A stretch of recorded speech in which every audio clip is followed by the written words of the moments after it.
E hoje a gente vai falar sobre resolver conflito, lidar com dificuldades cotidianas, e o que é isso do que se não ter uma diferente tolerância para lidar com o estresse. O conflito, o turmoil, né, a agitação, é algo inevitável, inerente da vida. E se a gente é incapaz de lidar mesmo com uma divergência de opiniões políticas, como seríamos capazes de lidar com outros tipos de desafio que a vida apresenta pra gente também? Por exemplo, de lidar com o término de uma relação, lidar com uma demissão, lidar com outras formas como a qual a vida te coloca em xeque sobre a sua estabilidade, sobre a sua firmeza. A nossa incapacidade de lidar com os conflitos do dia a dia está diretamente associada a todas as nossas tensões internas, todas as nossas angústias internas e a nossa capacidade de lidar com a gente. Porque o problema não está no outro. Nunca está. Já ouviram isso em outros lugares. O problema nunca está no outro. O problema está nas nossas limitações. Então,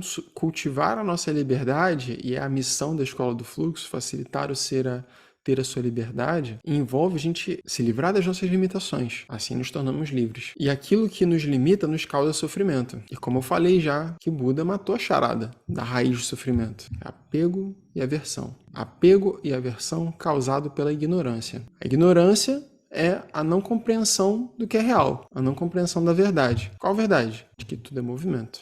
Tudo é um processo, tudo é fluxo, tudo é movimento. E que tudo é um também. Tudo é um e esse um tem movimento. Essa incapacidade de ver a aplicabilidade dessa frase simples. O cara matou assim, ó, que causa sofrimento no ser humano é apego e aversão. Eu falei assim, ó, meu pai, então como é que... Se eu falar pra você, você vai conseguir internalizar o que é impermanência e ver como a impermanência se manifesta em absolutamente tudo na vida, porque é um princípio da realidade, a mudança? Não, porque isso precisa, para se tornar sabedoria mesmo dentro da gente, isso precisa ser sentido. Então o que o Buda vai lá e fez? Desenvolveu o nobre caminho alto, desenvolveu toda uma caminhada de liberação de todas as nossas amarras, mas fundamentalmente estipulou e cultivou entre todos os seus discípulos a prática de meditação, a contemplação da impermanência. E a gente é capaz de fazer isso ao fechar o olho. A gente é capaz de fazer isso ao olhar para o mundo e ver as nuvens se mexendo, e as coisas que se mexem, as árvores. A gente olha para a planta assim, parece que ela tá morta, tá parada, né? Mas não tá, ela tá ali se mexendo, ou se dando direção ao sol. Tá parada aqui, os meus olhos limitados de perceber a realidade. Sempre bom se lembrar também sobre a percepção limitada que a gente tem da realidade. Vou dar um exemplo simples. Um falcão peregrino é capaz de ver um roedor na planície a 500 metros de altura. Então nós humanos, dentro da nossa limitada percepção de mundo, a gente não tá vendo tudo que tá acontecendo. Tem muito mais coisa acontecendo aqui entre nós, muito mais coisa acontecendo, do que os nossos sentidos são capazes de perceber. E a nossa percepção da realidade está diretamente associada aos nossos sentidos,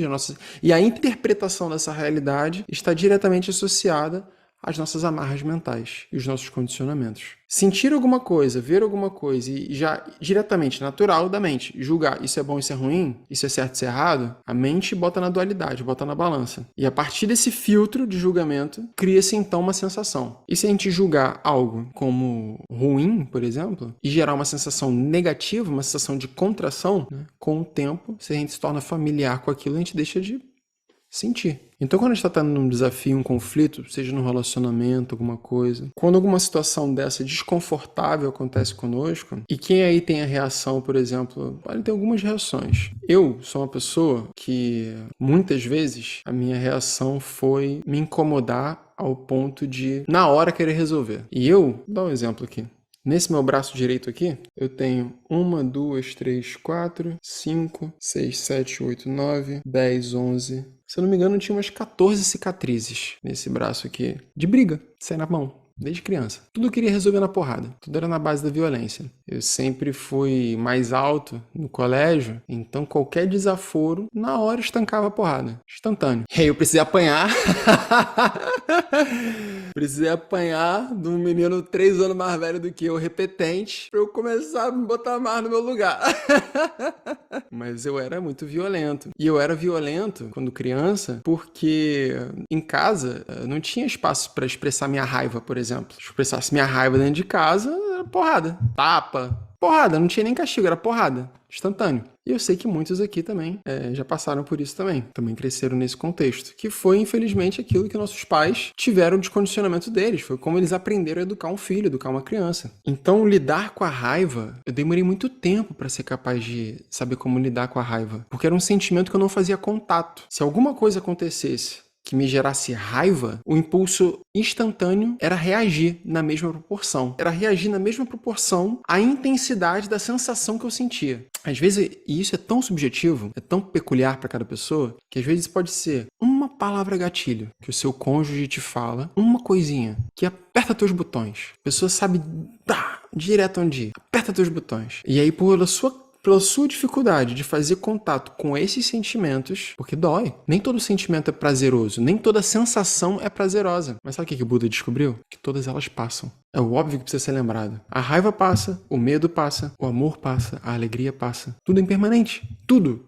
Não existe nada que não seja. A não ser a consciência que observa a impermanência. A consciência que observa a impermanência é você por trás dos seus olhos. Isso é a única coisa que não muda. Quanto mais a gente cultiva uma relação profunda, sensível, sutil, íntima, com esse espaço de contemplação, com essa qualidade mental, quando a mente está em um lugar de contemplação, quanto mais a gente cultiva isso, mais a gente é capaz de conseguir ver como ela é. Por mais de uma ótica, ver que ela muda, ver que ela passa, conseguir ver a verdade. E esse é um grande aprendizado, assim, espiritual para a vida. As situações estão acontecendo. Alguém te falou uma besteira, te gerou raiva. O quão contemplativo você está para perceber a raiva acontecendo. Assim, rapaz, não é que isso me dá raiva? E dá passagem, cara. Aprender a dar passagem. Aceitação é algo fundamental para a nossa liberdade. É o caminho para a nossa liberdade. Só que aceitação não é igual mediocridade. Não é porque eu aceito as coisas como elas estão nesse momento que eu quero que elas perpetuem para sempre. Não é porque alguém fala alguma coisa que me gera raiva que eu quero continuar sentindo isso e que eu quero que ela continue fazendo isso. Mas o quão consciente eu estou para não reagir a isso que me gera conflito internos diante de um estímulo externo, ou pode ser interno também, por exemplo, uma ansiedade, um pensamento, um projeto, um sonho, alguma coisa, mas estamos falando aqui de conflitos mais relacionais, né? Alguém te falou alguma coisa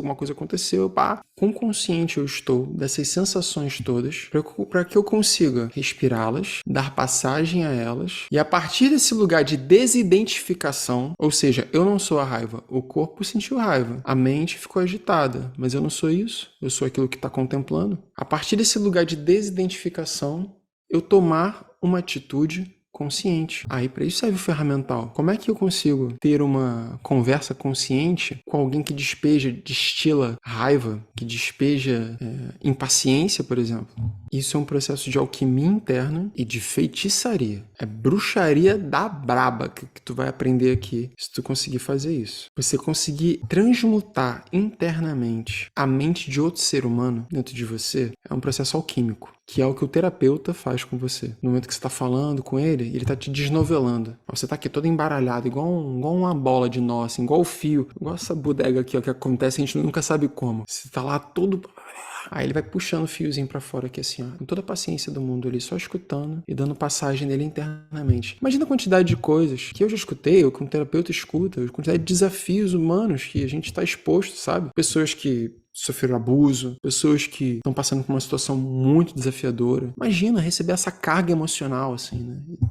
No peito, assim, meu Deus, como a vida pode ser tão sofrida, tipo, como uma pessoa consegue lidar com essas circunstâncias. E o nosso trabalho, o trabalho de um psicólogo é amparar, dar espaço para que essa pessoa consiga ir se desnovelando. Qualquer indivíduo, qualquer ser humano é capaz de fazer isso com o próximo. Ao mesmo tempo que a gente pode desenvolver essa capacidade de amparar e de servir de passagem, nós temos que ter consciência de nós mesmos sobre quem nós somos. E ao ter consciência de quem se é, você começa a conhecer quais são os seus limites. Onde que passa? Onde que atravessa? Porque aceitar tudo não é engolir. Como eu falei, aceitação não é igual mediocridade. É a gente ser capaz de observar situações acontecendo e a partir daí, a partir dessa consciência de perceber, cara, essa pessoa está sendo grosseira e ela não tem o direito de agir com tamanha violência para mim. Como eu ajo com isso? Qual é a maneira mais inteligente, mais eficaz que eu tenho nesse momento de agir para que ela tome consciência dos seus próprios atos e eu possa ajudá-la a perceber a si mesma, sem eu precisar agredir ela, como fizeram conosco na nossa infância, em alguns casos? Como eu consigo estar consciente e presente o suficiente para nesse momento eu saber fazer o bom uso das palavras e utilizar as palavras como medicina, que é o que elas são? Se não fosse isso, se fosse só aceitar tudo pronto e acabou, Buda não teria passado os seus próximos 40, ele se iluminou com 35, os próximos 45 ensinando multidões, milhares de pessoas sobre tudo que ele aprendeu e discorrendo sobre sentimentos, sobre o que acontece e tudo mais, explicando. Ele só ia falar, só ficar quieto, galera. E não é isso, é mais profundo do que isso. É desenvolver tomada de consciência, reconhecimento sobre si mesmo, entender quem se é, entender seus espaços internos, entender seus limites, o que é aquilo que te atravessa, por que te atravessa. E essa é a grande beleza do conflito. Essa é a grande beleza do conflito. A agitação é um processo natural da existência para o crescimento. A água, H2O, em seu estado mais denso, frio, vira gelo. Em seu estado mais expandido, quente, vira vapor. Em seu meio termo, que não é nem tão frio, nem tão quente, é fluida. E se movimenta e percorre todos os espaços e é o que dá vida a você. Então tem aí um equilíbrio entre o quão apertado a gente está para entender quais são as nossas formas e o quão expandido nós também estamos para o nosso crescimento. Entender que a agitação é fundamental para a expansão, olhando, por exemplo, para a estrutura molecular da água, é ver a clareza que gases sólidos que estão mais agitados, existe mais agitação, os densos, os mais frios, existe menos agitação. E os mais agitados estão mais o quê? Expandidos. Olha para a natureza e perceba a si mesmo. A forma como a natureza funciona é a forma como os seus pensamentos funcionam, como as suas emoções funcionam. Não tem diferença. Perceba os padrões da natureza funcionando e faça sempre analogias consigo, porque você é a natureza. Então, sempre que a gente está diante de um conflito, o problema não está na situação.